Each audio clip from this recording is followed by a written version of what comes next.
Welcome to the Biohack Method. I am Lindsay Burwell. I break down the science, cut the fluff, and give you real tools to optimize your body with peptides, transdermal patches, and root cause biohacking that actually works. All right, yay, I am so excited. Welcome back to the Biohack Method podcast. Today I'm going into something so fun for me. It's the GLP myths. Okay, we're gonna do some myth busting when it comes to GLPs because I am on calls all the time, consults, working with clients, and I hear the same kind of fear and concerns over and over. And I'm like, you know what? I feel like we need to dive into the research and we need to shed light. We need to expose it, bring it out, clean it out, and really get to the root of where these things are coming from and really get to the nitty gritty of like how these GLPs work. I will say I am a fan of GLPs. I'll just be out there right off the gate. I think that GLP peptides are phenomenal for regulating blood sugar and insulin. And I am a metabolic expert. And so metabolism, metabolic health, that's your body's ability to be effective at converting food into energy, which is literally your lifeline, has everything to do with longevity, has everything to do with hormone regulation, has everything to do with energy, has everything to do with weight loss. All is rooted is in insulin, okay? The hormone insulin is very much responsible for, again, how your metabolism works, how if you can basically convert food into energy, whether or not you get migraines, hormone regulation, longevity, anti-cancer, anti-dementia, all these things that are true metabolic in nature, all rooted in insulin. Let's back up really quick before we get all into the myths and just ask the question, like, why is this such a topic? I will say, let's see, okay, my daughter is now almost 6. Okay, about 6.5, 7 years ago, I was learning about blood sugar and this whole hormone certification I was taking. And I remember thinking, oh my gosh, none of this applies to me because I am not diabetic and I don't have blood sugar problems. And I ignored literally the whole entire course or part of that course. And fast forward, what I found out is so much more, how blood sugar is so much more important than just hormones. It has everything to do with everything we just talked about. So it's very important. Take it seriously, even if you aren't, quote, diabetic with high A1C or elevated glucose, because it is pertinent to you. And really, these GLP peptides, why I'm so passionate about them is because what they do is regulate insulin, okay? They were not designed as weight loss drugs. They were actually designed to correct insulin and balance blood sugar, get that broken process working correctly. However, in the biohacking space of people realizing too, oh, if metabolism is tied to insulin and blood sugar, why don't we use these peptides, GLPs, to fix metabolic metabolism problems, right, and lose weight?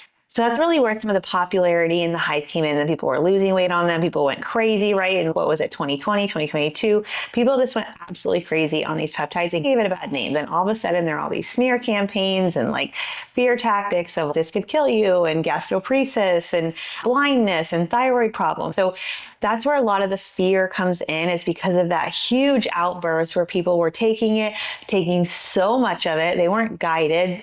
Practitioners really weren't sure what to give a non-diabetic Ozempic, the dosage, right? And so people were just not adequately supported. They were not taking the correct dose and they were taking pharmaceutical compounds. And really that is just like a recipe for disaster. But ultimately these GLP peptides were designed to heal and support that insulin and glucose process, which is foundational to longevity and metabolic health. Now, what's interesting is, again, they're not weight loss peptides. They weren't designed for weight loss. But what happens when you balance insulin and blood sugar? The byproduct is a healthy body. A healthy body can lose weight. You don't lose weight to get healthy. Your body gets healthy and then it will lose the inflammation and then it will lose weight. I firmly believe if you dose it, you couple it with a really great diet with lots of protein, healthy fats, and fiber, you are strength training, you are exercising, you are sleeping good, you have those foundations in place, it can be absolutely amazing what that peptide will do for you. But let's go into some of the myths. Let's go into some of the scary stuff. Let's strip it down, pull the covers off, if you will, and talk about like, why are these things so scary? Why are people so scared of them? And really, what does the research actually say? And so really, the biggest thing that I hear all the time, number one, is like, GLPs cause muscle loss and we need muscle for longevity. And if we lose too much muscle, we're going to die and we're going to shrink and we're going to lose body fat and muscle. Let's talk about this for a second. Peptides or not, whether you're doing peptides or not, when you lose weight, you are at risk for losing muscle. This is not a peptide problem. This is a biological process of the body. And how you protect this process is by lifting weights, okay? When you lift heavy weights, It signals to your body, I need this muscle, keep this muscle. It will break down the muscle tissue to rebuild stronger muscle, right? So whether you're on peptides or not, GLPs or not, you need to be strength training because you want to signal to your brain, hey, these muscles are important to me. We use them every day. So let's activate them. Let's break them down and actually make them stronger. We can't skip this step. But GLPs in and of itself do not cause massive muscle loss. What does cause massive muscle loss is when you take way too much GLP and you don't eat anything, maybe a cracker, maybe one thing a day, and you're not exercising. You're definitely going to lose muscle. You're going to lose weight and you're going to lose muscle. You're going to lose muscle if you don't eat anything on any extreme diet and you lose weight too fast because your body's looking for resources to keep you alive. So it's not the peptide, it's really the diet and lifestyle that's promoting some of this. There's even some really great studies that promote this. So in a step 1 trial, 80% of the weight loss from both tirzepatide and semaglutide was from fat. Only 20% of it was from muscle. And this is with people doing that diet, doing that lifestyle. Again, yes, you may lose some muscle when you lose weight, okay? That's just what happens. You can't totally guarantee you won't lose 1 ounce of muscle, but how do you maximize preserving muscle, gaining muscle with really that weight loss? It's that recipe I just said. Protein, fat, and fiber, and strength training, okay? It's that perfect dose. I've seen so many clients, I'm talking hundreds of clients on these GLP peptides, and I tell them, okay, you can't get on this unless you are exercising and you are eating good and you're staying properly hydrated and you are doing it the right way and microdosing and strength training. And when you do that, you will see great success, long-term success. You won't have to be on the peptide forever. You know what I mean? So with protein, you're going to want to prioritize about 0.8 to 1 gram of protein per ideal body pound. So let's say you want to be 130. Let's try to get 100 to 130 grams of protein in, okay? That's going to be most of your diet, protein.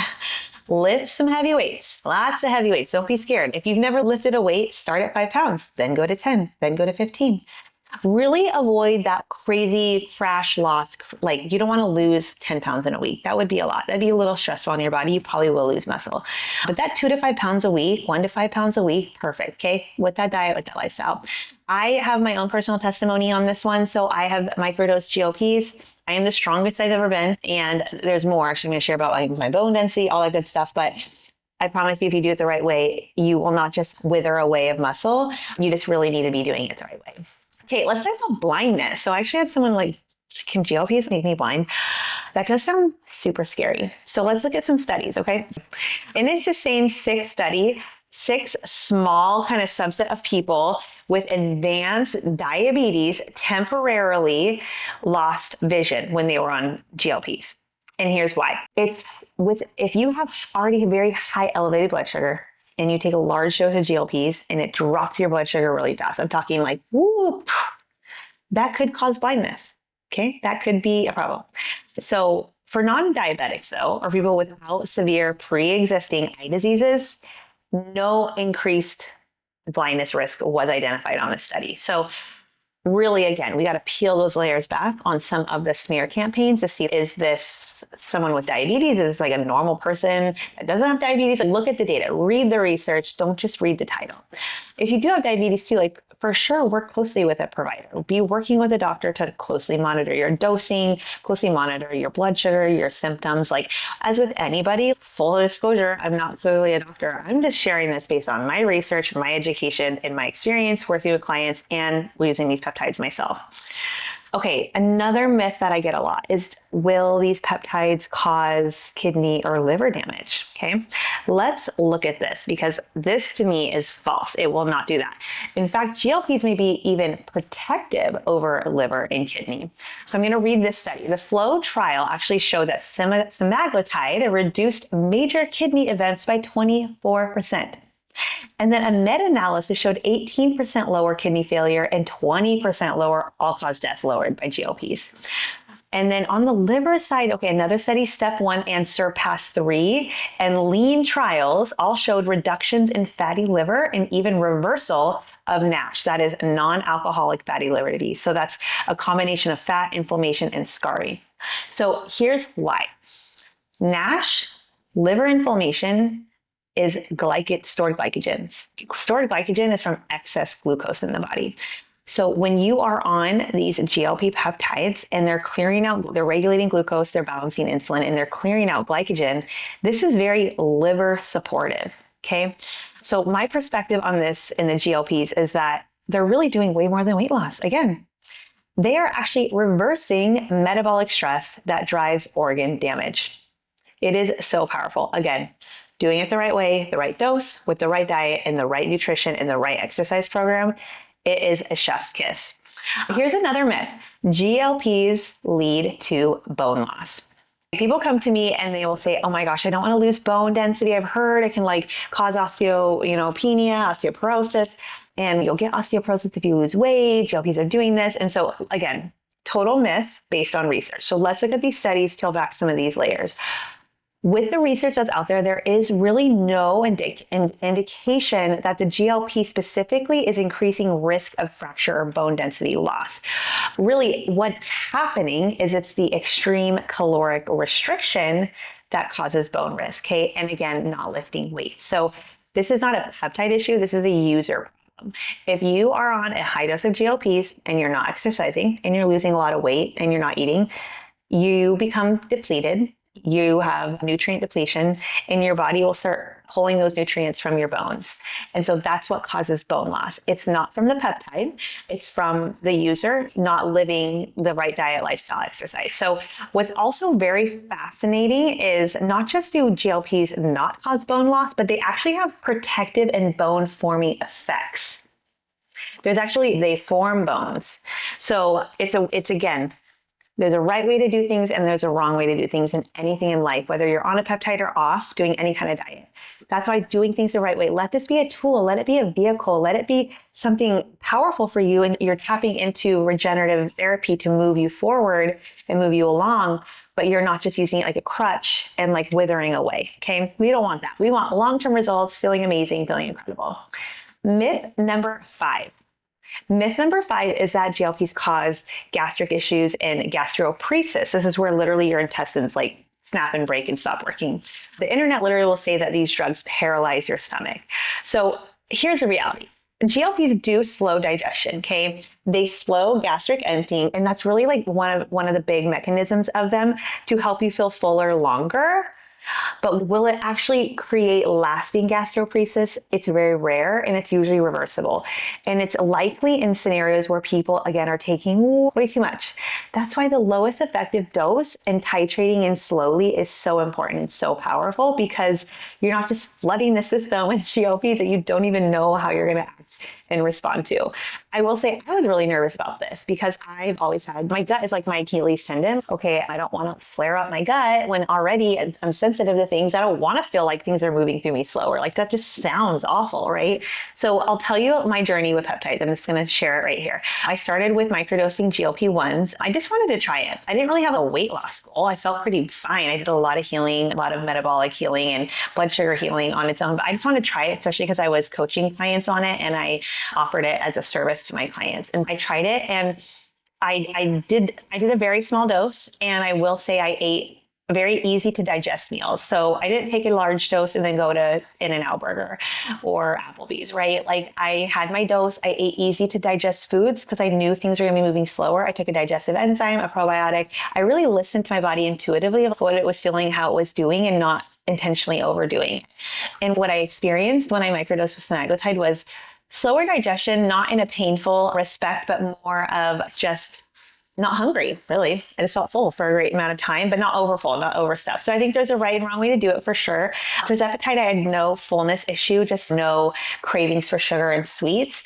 And then Retatrutide, I've microdosed, and I have not had really any slow digestion, if you will. I will say that there's less of an appetite curve because it has that glucagon receptor, but I do have more energy on GLP-3. So go listen to the last peptide overview I did that kind of dives more into those different GLPs.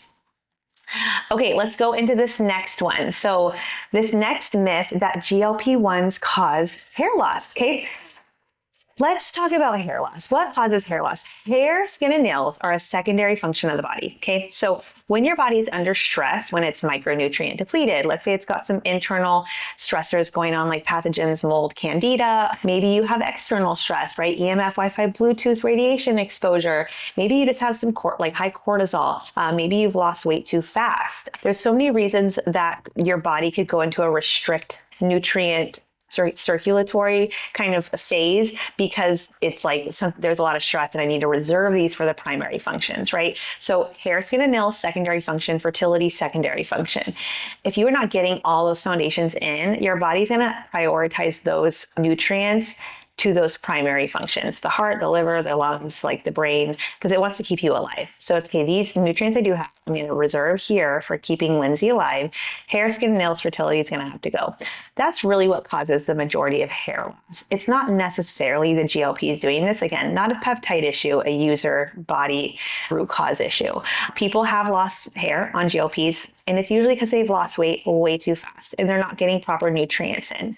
And also it could be temporary. Your hair could be going through a temporary shedding triggered by that rapid weight loss. So my suggestion here is really just make sure you're getting a good micronutrient diet in, lots of proteins, lots of healthy fats. You're being intentional with your eating. You're being responsible, lots of hydration, right? And you're not losing like 10, 20 pounds a week because that can really stress your body out. And with that, hair loss can be a byproduct.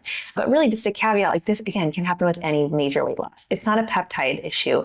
This can be literally with keto, with gastric bypass. It could be with certain medications you're on. Like this could cause a lot of that. Just really make sure you're supporting yourself with enough protein. Again, micronutrients, avoid the extreme deficits. Hair health follows overall metabolic resistance. So you can do this. I also want to go back to that osteopenia stuff because I don't think I shared my story. So I did used to have osteopenia. This was after the birth of my last daughter. It means I was at risk of osteoporosis, like bone loss. I was so scared when I saw that. I was like, oh my gosh, what have I done wrong? Like that internal guilt, shame cycle. And fast forward, been strength training, micronutrient diet, totally microdosing GLPs. I went in about 6 months ago. I have 80th percentile in bone density. Okay, the strongest I've ever been, strongest bones I've ever had, and I feel great. So I do believe a lot of this is rooted in just doing things the right way, right? Being smart, being responsible, and coupling it with really important foundational components like diet, lifestyle, stress, nutrition, all of that. Will there be side effects though? I'm not guaranteeing you doing peptides and GLPs, there'll be no side effects because every body is different. We are all so unique. No, I don't know what perfect dosing is for you. You're going to have to go through a little bit of trial and error to figure that out. But the lowest effective dose, starting low, is a great place to go. Are they dangerous? Are they muscle wasting? Or are the headlines just trying to fear bait us into other narratives? You can decide on that one. I truly, again, just believe that GLPs are an amazing tool. So with paired, again, with those intentional efforts and nutrition, it's amazing. It's truly phenomenal. I love witnessing the transformations of my clients on these. And I look forward to the evolution of GLPs and more new ones coming on. I think that we are just at the beginning of GLPs, and I just fully support people who, whether you have 5 pounds of inflammation or feeling off, or people who have significant weight loss they need to do, I'm fully supportive of trying them out for yourself. Full disclosure, of course, I'm not a doctor. I'm not here to prescribe. I'm not here to recommend. I'm just here to share my research, my experience with myself, with my clients, and my knowledge just based on what I have learned on these peptides. So if you have any questions at all, you can totally drop them in the comment box. I so appreciate any time you like, you comment, you subscribe. It's like a big deal in the podcast world. You can find me on Instagram. I'm at Lindsay Burwell Wellness. You can also find the peptides I work with, thenaturalpeptides.com or the Biohacked Solution on Instagram. And we will chat later. That's it for today's episode of the Biohack Method. If this lit something up in you, do me a favor, share it, tag me at Lindsay Burwell Wellness, and drop a review. Ready to dive deeper? Head to the show notes for peptides, patches, and programs that are changing the game for high-performing women like you.